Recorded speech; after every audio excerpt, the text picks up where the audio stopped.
চিতলমারিবাসীকে কি মেসেজটা দেবেন, কি করবেন সেটা একটু। চিতলমারি যাতে স্মার্ট চিতলমারি হয়, আমাদের মাননীয় প্রধানমন্ত্রী শেখ হাসিনা যে করার লক্ষ্যে উনি কাজ করে যাচ্ছেন, আমরাও তার সহকর্মী হিসেবে চিতলমারিকেও স্মার্ট চিতলমারি উপজেলা করার কাজে আমরা সামনের দিকে এগিয়ে যাব। আর বিশেষ করে যে আমাদের যে ইয়ং জেনারেশন আমাদের মাননীয়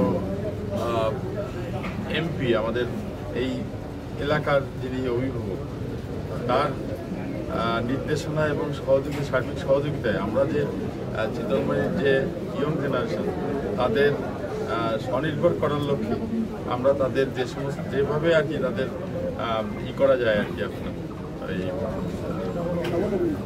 কর্মসংস্থানের ব্যাপারে তাদের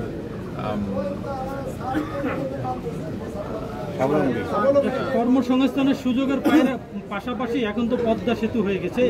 এটা তো আমাদের জননেতা শেখ হেলালুদ্দিন সাহেব, উনি যেভাবে আমাদের চিতলমারিকে সাজাবেন সেইভাবেই আমরা তার সহযোগিতা করব। আর তার মানে যে সমস্ত অসমস্ত কাজ এখনো আছে সেগুলো যাতে এই ওনার এবং আমি যদি নির্বাচিত হই তাহলে আমাদের যে সময়, এই সময়ের ভিতরে যাতে সমাপ্ত হয়, সেজন্য উনি যেভাবে আমাদের দিক নির্দেশনা দেবেন আমরা সেইভাবে সেই দিক নির্দেশনা মেনে চিতলমারিকে সার্বিক দিক থেকে যাতে উন্নয়ন হয় সেই উন্নয়নের চেষ্টা করব। আর সাথে সাথে আমাদের এলাকা তো আবার কৃষি নির্ভর এলাকা, পদ্মা সেতু হওয়ার কারণে আমাদের কিন্তু এবার যে টমেটোর যে সিজন, এই টমেটোর সিজনে কিন্তু আমাদের এলাকার কৃষকেরা খুবই লাভবান হয়েছে।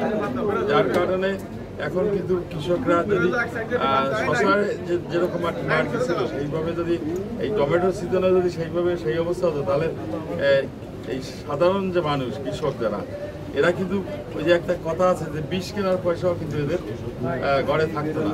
কিন্তু আজকে পদ্মা সেতু হয়, আমাদের দক্ষিণাঞ্চলে যে উন্নয়ন সাধিত হয়েছে বা আমাদের চিতলমারি যে সার্বিক মানে বাংলা এই মানে কৃষির দিক দিয়ে, কৃষি পণ্য সরবরাহের দিক দিয়ে মাছ, তারপরে এই যে সবজি, শাকসবজি এগুলো বাইরে পাঠানোর ব্যাপারে মানে খুবই সহায়ক হয়েছে এই পদ্মা সেতু হওয়ার কারণে।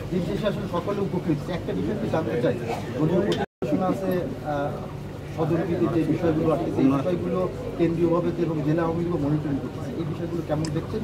নির্বাচন কেমন দেখতে চান? না, নির্বাচন তো যদি প্রতিদ্বন্দ্বী না হয় তাহলে তো নির্বাচন বলে মনে হয় না। প্রতিদ্বন্দ্বী হলে তো নির্বাচন মুখর যে পরিবেশ, এইটাই তো সবাই কামনা করে। ধন্যবাদ। এবং এটাই